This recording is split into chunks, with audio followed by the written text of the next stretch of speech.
Assalamualaikum warahmatullahi wabarakatuh. Selamat pagi anak-anak Semarku. Apa kabar kalian hari ini? Pastinya kalian tetap bersemangat meski belajarnya lewat internet, atau dengan kata lain, meski belajarnya hanya di rumah masing-masing.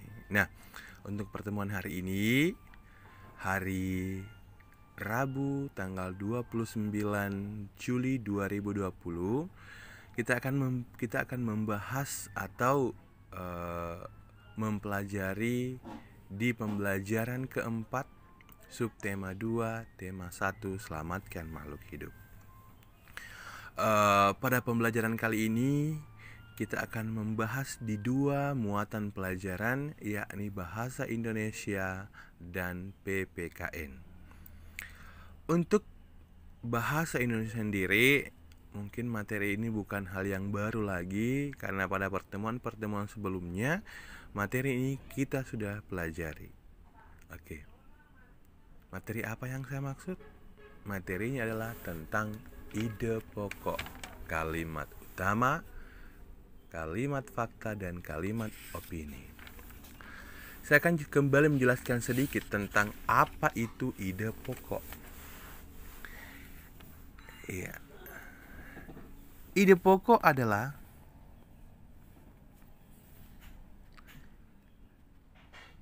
ide atau gagasan yang menjadi pokok pengembangan paragraf. Jadi ide pokok adalah ide atau gagasan yang menjadi pokok pengembangan paragraf. Ide pokok itu letaknya terdapat pada kalimat utama. Jadi kalau kalimat utamanya sudah kalian temukan, ide pokoknya juga pasti kalian sudah tahu, karena ide pokok itu terdapat pada kalimat utama. Apa sih kalimat utama itu? Kalimat utama adalah kalimat yang berisi pokok pikiran utama atau pokok utama yang menjadi dasar untuk mengembangkan paragraf. Nah, biasanya kalimat utama itu terdapat kadang di awal paragraf, kadang di akhir paragraf, kadang di awal dan di akhir paragraf. Kalimat utama yang terdapat pada awal paragraf disebut paragraf deduktif. Sedangkan kalimat utama yang letaknya di akhir paragraf disebut paragraf induktif. Dan kalimat utama yang terdapat pada awal dan akhir paragraf disebut paragraf campuran. Nah, dari ketiga letak kalimat utama tersebut, cenderung atau mungkin rata-rata, itu kalimat utama itu rata-rata terletak di awal paragraf. Ya, mungkin kebanyakan, tapi tidak menutup kemungkinan kalimat utama juga bisa berada pada akhir paragraf. Tetapi cenderung, ingat ya, cenderung itu sama dengan kata lain kalau sering kita temukan di awal paragraf. Nah, dari kalimat utama tersebut kalian bisa membuat ide pokoknya. Ya, jadi boleh dikata antara kalimat utama dengan ide pokok itu identik, karena ide pokok itu kita ambil dari kalimat utama. Nah, bagaimana cara menemukan ide pokok? Ya, silakan baca ini semua ini. Oke, lanjut lagi mengenai kalimat fakta.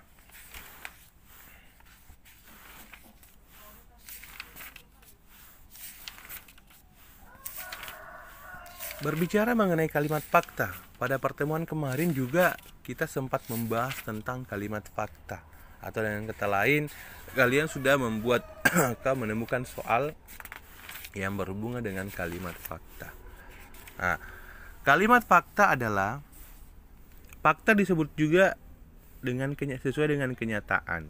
Kalimat fakta adalah suatu kalimat yang di dalamnya terdapat sebuah informasi yang sebenarnya dan dapat dibuktikan keberadaannya. Jadi intinya kalimat fakta itu benar-benar terjadi dan dapat dibuktikan keberadaannya. Sedangkan kalimat opini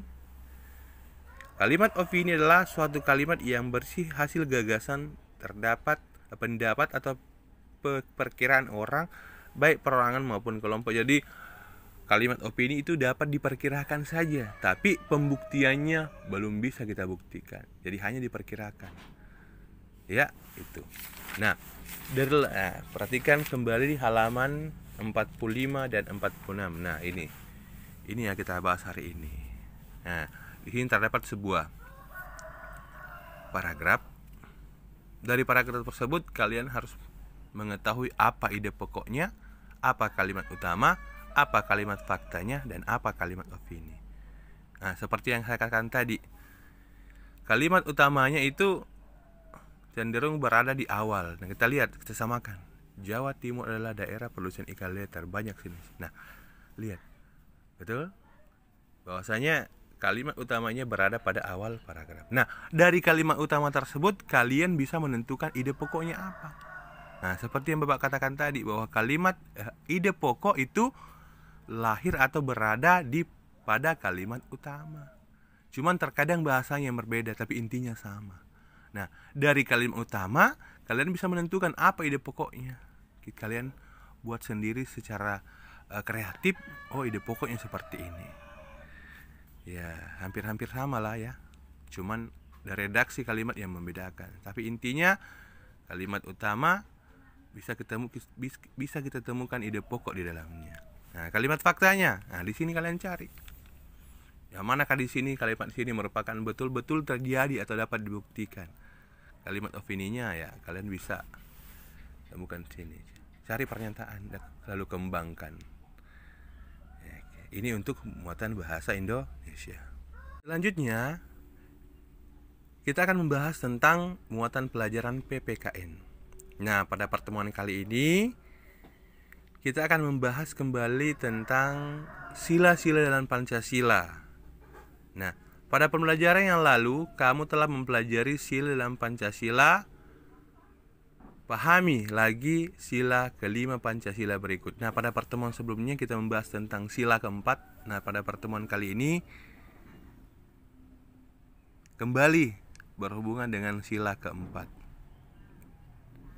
Ya, sila keempat adalah kerakyatan yang dipimpin oleh hikmat kebijaksanaan dalam permusyawaratan perwakilan. Nah, kira-kira dari sila keempat ini ya itu berhubungan erat dengan ya betul sekali kegiatan musyawarah. Jadi sila keempat itu berhubungan dengan musyawarah.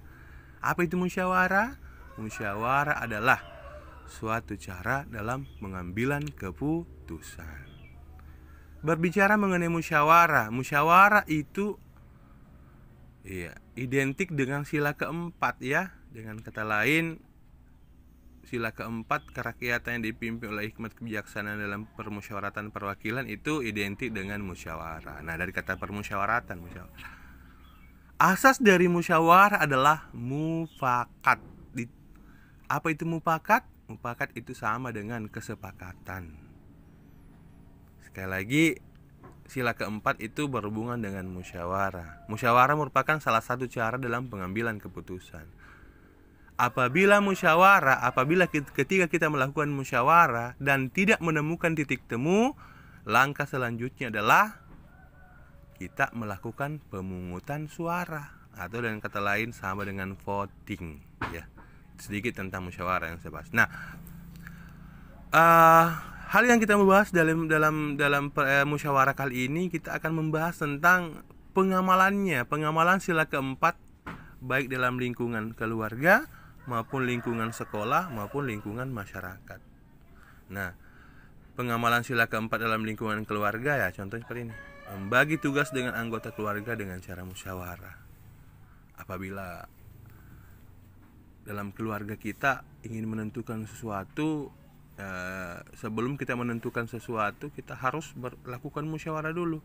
Entah itu mengenai pembagian tugas, mau pergi rekreasi, kita melakukan musyawarah di mana sebenarnya.